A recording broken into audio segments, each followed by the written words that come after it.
Functional rig training, rig equipment setup. So the first thing you can do is choose the width and length of your frame.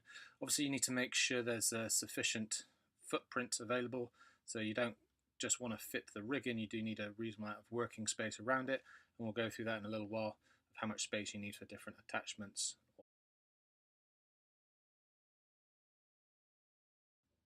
After you've chosen the size of the frame, you're then going to choose the fixed and removable or detachable attachments.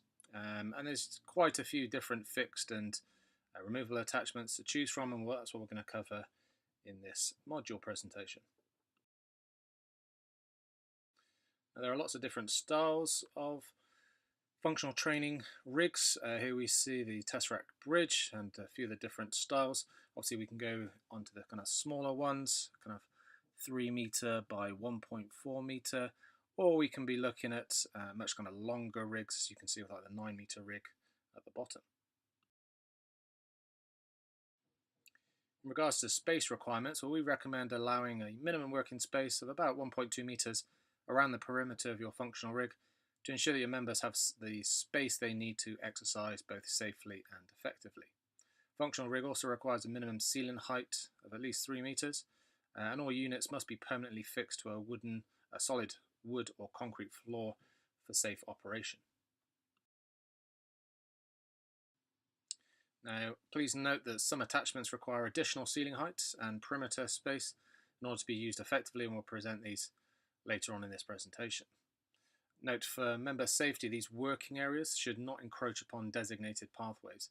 So for example, you wouldn't want a battle rope that stretches onto a pathway, because that's going to interfere from a safety perspective and just a usability aspect of people trying to walk past.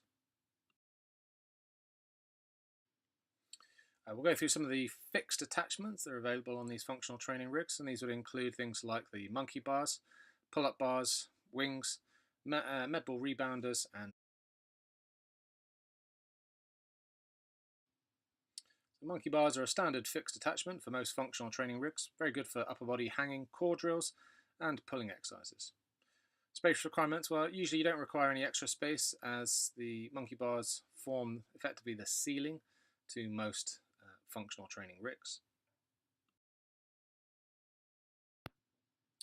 So pull-up bars, pretty standard piece of equipment used for pull-up or chin variations.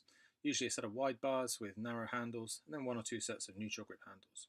Space requirements, just going to be your standard space that you would need to do pull-ups, so generally just making sure there's nothing underneath or too close nearby that you might injure yourself on when you get on and off this piece of kit. Functional rig wings project outwards and upwards from the frame. Effectively, they are angled monkey bars, used for pull-up movements and muscle-ups. Again, you'd need a minimum ceiling height requirement of about 4.15 meters for this attachment. Space, again, depends on the size of the wing, but usually at about 1.2 meters around this particular fixed attachment to the standard size that you would need. Just like the monkey bars, you want to ensure there are no attachments or accessories underneath when in use. Med ball rebounder, with this provides a target area for high throwing movements, and they can be the kind of smaller target, as you see on the left, for more accuracy, or the larger target, as you see on the right, requiring less accuracy. Space, well, key thing with this, you just want to ensure that there's nothing nearby that may be damaged by stray medicine balls as they're thrown, such as windows or aircon units. Now, snake leg, used as a means of reaching the monkey bars for certain rigs, or simply to attach resistance bands or power bands to. Can also be used as the anchor point for battle ropes as well. So if we look at the removable attachments, stations will include a half rack or squat rack attachment, core trainer,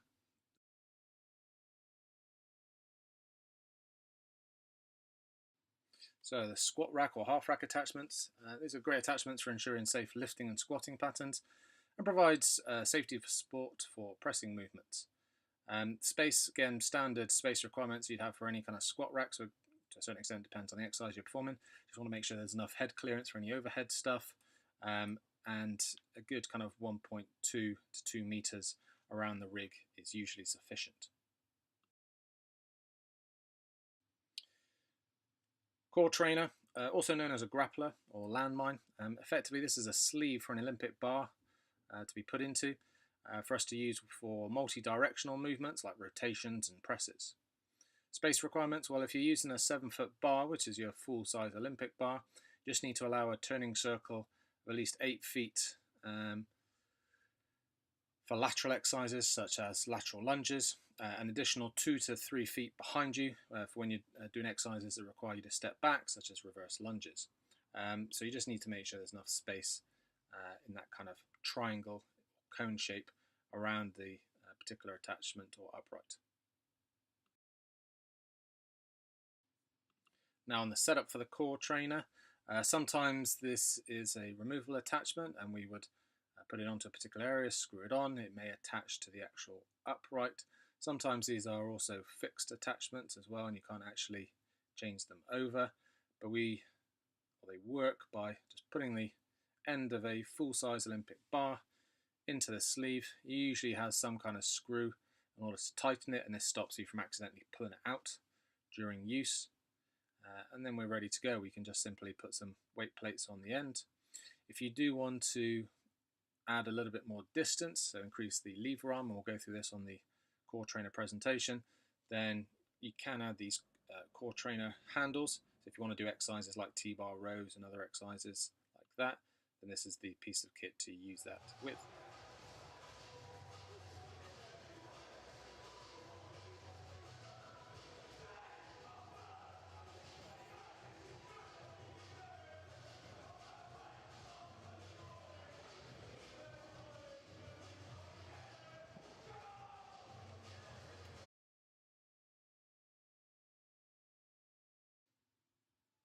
Step is used for obviously step-up progressions. Can also be used for a variety of other leg, hip and core exercises as well though. Space, again, you just need to make sure there's sufficient head clearance for tall members so they can perform step-ups or box drives and they're not going to bang their head on a wing or on some kind of ceiling. Now with these attachments, there's always a few ways of attaching these. So this upright, for example, has these kind of grooves cut into it. So we'd place the attachment in and then lower it down. This one has a kind of double hook mechanism. So you place it on and then it just kind of stays in place there. Some other attachments require you to rotate them up. And there's a little pin that inserts in from the side. And then when you lower it down, again, it fixes quite securely in place. And then others will have a little bar that goes in and then drops in again just to hold it in place. To remove this, just lift it up, pull it out. So again, it's just making sure that you are happy and familiar with the type of attachment mechanism for all these removable attachments. Dip bars normally used for dip progressions, can also be used for a variety again of core exercises or hanging exercises. Can also do things like press-ups as well. Space, again, you want to ensure there's sufficient space in front for members to adopt plank type positions for things like press-ups. Head clearance isn't usually too much of a problem with this one. So again, it's just making sure there's usually a good couple of meters projecting outwards so we can get into a press-up type position without getting in the way of it. Attachment wise, again, we can either going to be using this kind of groove where we slip the attachment in and then drop it down and it secures in place, or it's going to be that same hook where we push it in, drop it down, and then that hook locks into place there.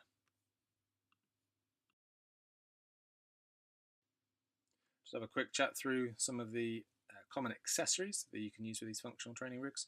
Obviously you can kind of use any functional piece of equipment using these rigs, but these are the ones that are commonly attached to or used with our rigs. So we have resistance cords or resistance bands, sometimes incorrectly called bungee cords, and we'll go through that. Power bands, assisted pull-ups, battle ropes.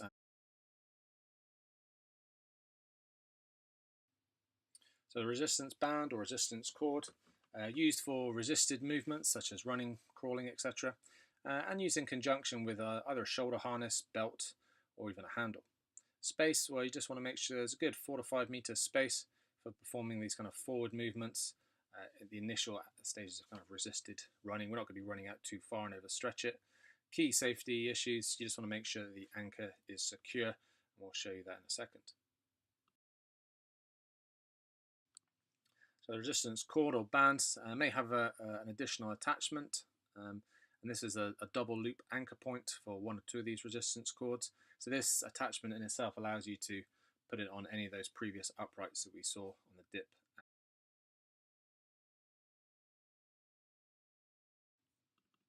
So in order to set this one up, we would select an appropriate height, push it in. It does need to be secure, so this one actually has a little screw that we need to push in to tighten. And then what you do is you loop the resistance band around and then clip it to your belt or vest or shoulder harness, as we see here. Carabiners just connect to the end. And then in this case, with the shoulder harness, just pop it over each shoulder.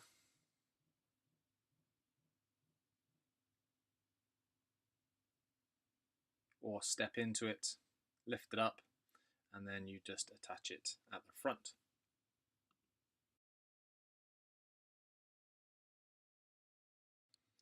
Now the power band, these are effectively thick elastic bands, so heavier progressive resistance exercises and assisted mobilization is what we tend to use them for.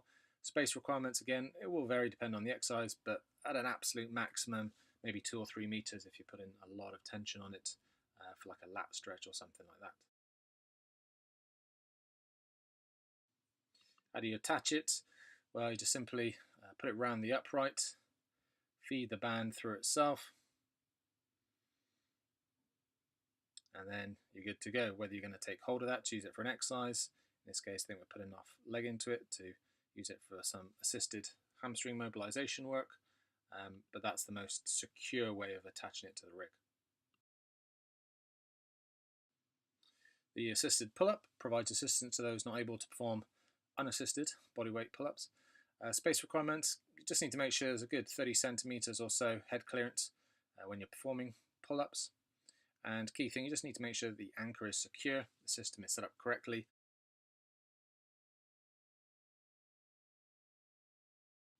If you haven't seen these before, they simply loop over onto the rig, just one of the upright or horizontal bars.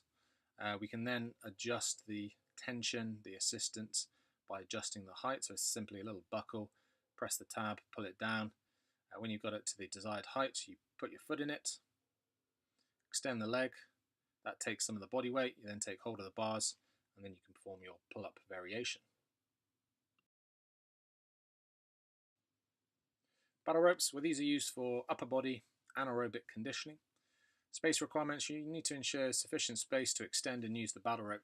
So if you've got a 10-meter rope, you're going to need about 7 meters in length, 7 meters footprint as a functional area, and about 2 meters either side. So generally the rule of thumb is halve the length of the rope and then kind of add about 2 meters both behind you, so you can do things like reverse lunges, and also to the side, so you can move side to side when you want to use it.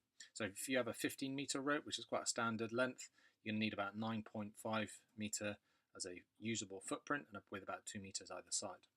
Now the anchor should be secure with a smooth surface. That's critical, otherwise it can rub the rope or the rope cover away, and with nothing exposed to rub against, like nuts or bolts, etc.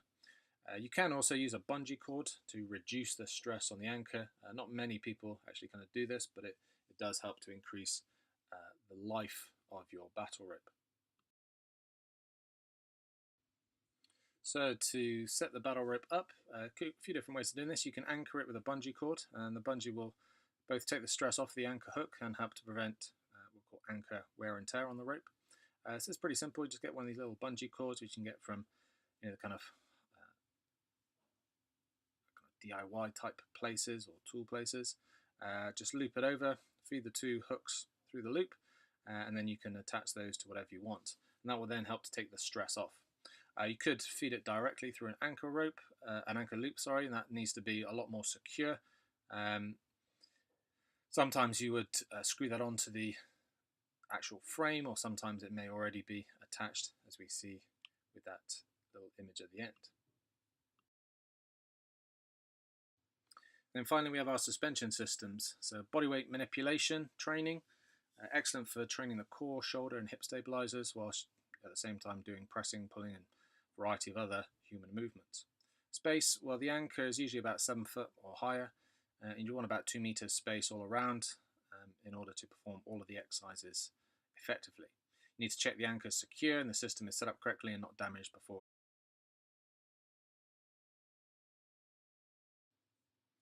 How do you set this up? So we'll show you the jungle gym. So incorrectly, sometimes at the end kind of gets fed through.